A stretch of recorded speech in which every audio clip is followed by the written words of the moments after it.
Bro ரேண்டமான percent போய் எனக்கு கல்யாணம் கண்டிப்பாக வந்துருன்னு சொல்லிட்டு பத்திரிக்கை வைங்க. நடந்தா நல்லா தான் இருக்கும், நடக்காத ஒன்றுக்கு எப்படியா பத்திரிக்கை வைக்கிறது?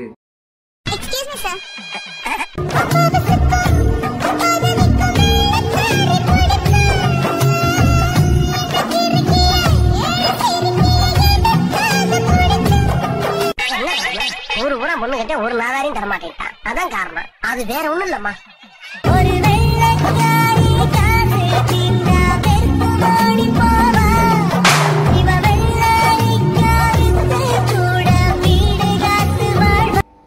சரி ஆசைப்பட்டுட்டீங்க, நம்மளும் பத்திரிக்கை வைக்க போவோம். Welcome to my marriage function man.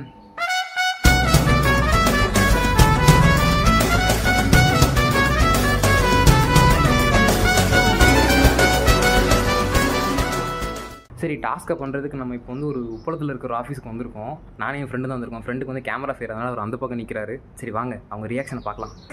இல்லை வீட்டுக்கு போயிருந்தேன், நீங்கள் இல்லை, அதான் பத்திரிக்கை விட்டுருந்தேன். என்ன தெரியலையா? நான் அன்னைக்கு கூட வீட்டுக்கு வந்தேன், பத்திரிக்கை கொடுக்க வந்து நீங்கள் இல்லை, ஆஃபீஸில் இருக்க சொன்னாங்க, அதான் வந்தேன். கல்யாணத்துக்கு மறக்காம வந்துருங்க. என்ன மறந்துட்டீங்களா?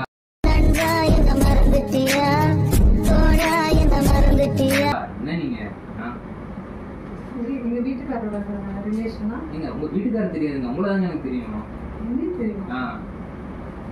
மறந்துட்டீங்களா? ட்ரிப்லாம் போனோம், மறந்துட்டீங்களா? நம்ம எந்த காலத்துல ட்ரிப் போனோம்? யார் இவன்? மறந்துட்டீங்கன்னா எப்படி? சரி மேரேஜுக்கு வருவீங்களா எப்படி? நான் நிறைய பேருக்கு பத்தி கொடுக்க போனோம். யாரு நீங்க?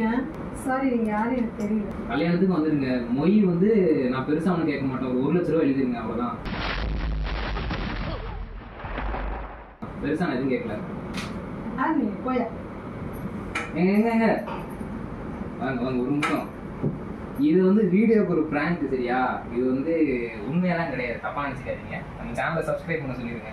அந்த பக்கம் நம்ம ஃப்ரெண்டு தான் நினைக்கிறார், சப்ஸ்கிரைப் பண்ண சொல்லிடுங்க. நன்றிகள் நன்றிகள்.